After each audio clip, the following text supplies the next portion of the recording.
Hi, welcome over to the Train Your CSR quick course here. I'm going to teach you a little bit about 3 customer service pitfalls that kill your sales and ultimately will kill your business if you let it. Hi, my name is Todd Knuckles, and since 2000 I have visited well over 500 small businesses, and I've interviewed 5,000 plus workers and owners. And out of that, what I've learned that there are truly some best practices. There are daily tips that business owners who are successful do, and there are also some bad things that unsuccessful business owners do. But more importantly, what I've created out of all of this is a proven model for customer service, and that's the model that I teach over and over again every time to businesses throughout the United States, Canada, and even through the world nowadays.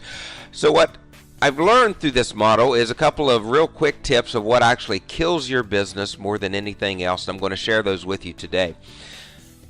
When you train anybody on anything, it starts like a pyramid. And on the base level, you need to start with your basic training. This is the rudimentary fundamental training, as you need to do that with every worker. Over time, that basic training, they take those basic skills and they develop those into better daily practices and daily habits, but they have to start with the foundation, and then they develop that foundation. And over time, your goal is to develop all-star workers in every position within your business. You want to have an all-star worker. That's the most important thing that you can do. But if you don't have the basic training, then you can't develop it, and then ultimately you won't have an all-star worker. And I know in your organization you do have some all-stars, and you have some people that are well below that, and that's an important thing that you must fix if you truly want to increase your sales and ultimately have your business survive. And that's an important part of customer service. So let's talk about the 3 most common pitfalls. Pitfall number 1, not having that model. Remember, we just talked about everything starts at the foundation with the basic training. The problem in most small businesses is a worker comes in and they just sort of learn from others. You know, how is your team trained today? If you hired a new worker and you set them down into their position, specifically customer service, how would you train them to do what they do? Well, if you're like most businesses, what you do is you let the most seniored worker train the most juniored or newer worker, and guess what? A lot of the good habits come through, but also a lot of the bad habits come through as well. So all you're doing is doing a rubber stamp of one worker to the other, and you're passing along habits from one worker to the other, good and bad, and sometimes it doesn't turn out to be that good.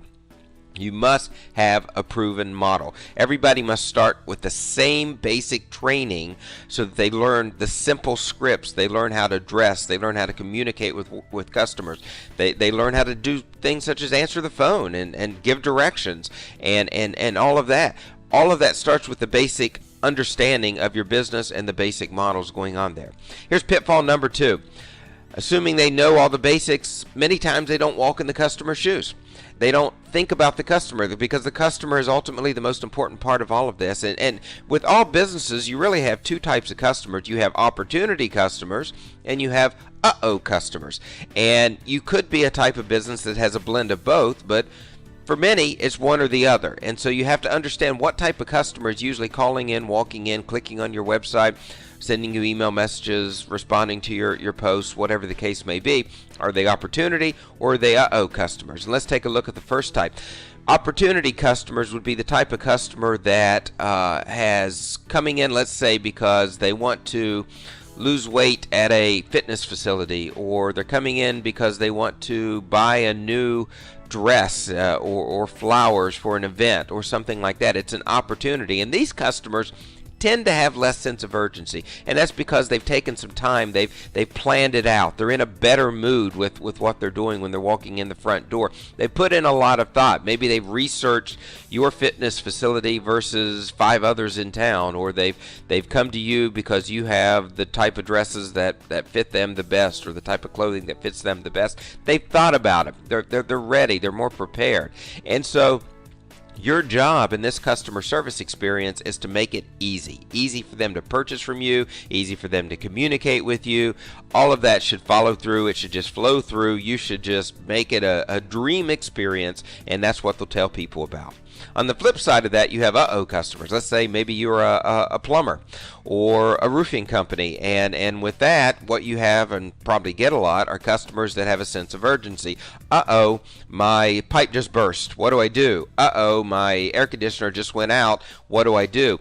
And with these customers, sometimes they have a chance to investigate, sometimes they don't. So most of these calls are crisis calls. And so these types of customers need a solution, and they need it fast. And you need to walk in their shoes, and you need to understand what they're talking about. So as a customer service representative, you need to make sure you're demonstrating confidence, you're giving them quick solutions, you're calming their minds, and you're walking them down the path to make sure that they're making a great decision and going forward with all of that. Now, sometimes you have both of those types of customers. You need to understand what that is. Highly recommend you do this type of exercise.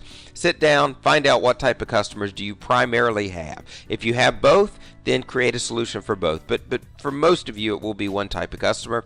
And then start thinking about ways in which you would like to be treated if you were that person on the other end of the phone, the person that just called in, walked in, whatever the case may be.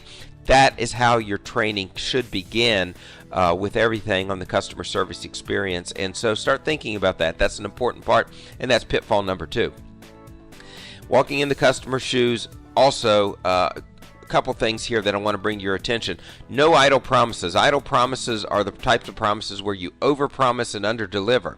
Example, if you just told the person whose pipes burst that you would be there in 30 minutes, but it's really going to take 2 or 3 hours, that's not going to go well. And so they're not going to look at you as a great customer service experience. So honesty is the best method in this case. Always keep customers informed, whether it's a uh-oh customer or an opportunity customer, because 98% of surprises are bad ones. And again, going to the idle promises, people do not want to be surprised. Keep them informed. They will thank you for it. Even if it's tough to tell them some of that information, you want it to come from you. You don't want them to come after the fact. And all you're trying to do here is deliver the solution. When you're walking in your customer's shoes, you just have to think about what would they want you to say, and walk them down the path. And that's really what it's all about. And at the end of the day, it's really about using the golden rule. Treat others the way you would like to be treated. End of story.